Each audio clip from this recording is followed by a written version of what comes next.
একটু খেয়াল করে দেখেন। কিরে সুজন, তুই মাল এত কমে বেচলি গেলি গা? মহাজন 2 দিন বাদে হচ্ছে ঈদ, ভাবলাম কম দামে সাইরা দেই। কম দামে ছাড় আর তুই কাড়ায়? তুই দোকানের মালিক না আমি মালিক? রাগ করেন না মহাজন, আমি তো আপনার ভালো লাগে বিক্রি করে দিছি।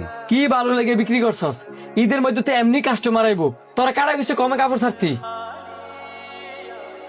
এই ঈদের মধ্যে যদি কাপড়ে লাভ না করতাম পারি তো কোন জীবনে করমু? দোকান ভাড়া, কারেন্ট বিল, তোর বেতন, আবার সাথে তো বোনাসও নিবি। সেই সময় তো টেয়ারা কম নিতি না। মহাজন মাজন করিস না, যা। তোর মতো কর্মচারী আমার লাগতো না। ঈদের আগের দিন আয়া বেতনটা লয়ে যাইস। এই মাসে যে কয়দিন কাজ করছস।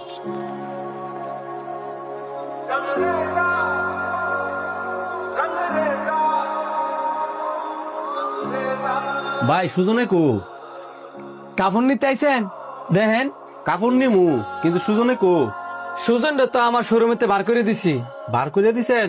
তো থাক ভাই, আপনার শোরুম তো আমি কাপড় নিতাম না।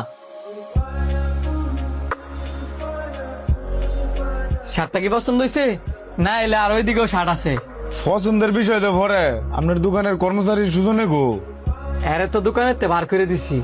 বার করে দিছেন? তোর মিয়া আপনার কাপড় নিতাম না।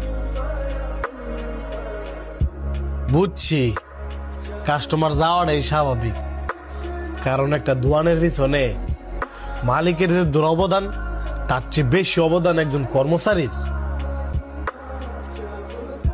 শোন, তুই তো শুধু ক্যাশ বয়ে থাকস, আর তোর কর্মচারী কাস্টমারদের সাথে সুন্দর সুন্দর কথা কইয়া নিজের পরিশ্রম দিয়া কাস্টমার গুলারে ধরে রাখতো। এই যে কাস্টমার গুলা তোর শোরুমের ভিতরে আইসা তোর কর্মচারীর বিষয় তো নাকি তোরে বিশ্রাইব। এখন তাইলে কি করতাম? কি করবি মানে? হেরে এক্ষুনি ফোনটা শোরুম আনা।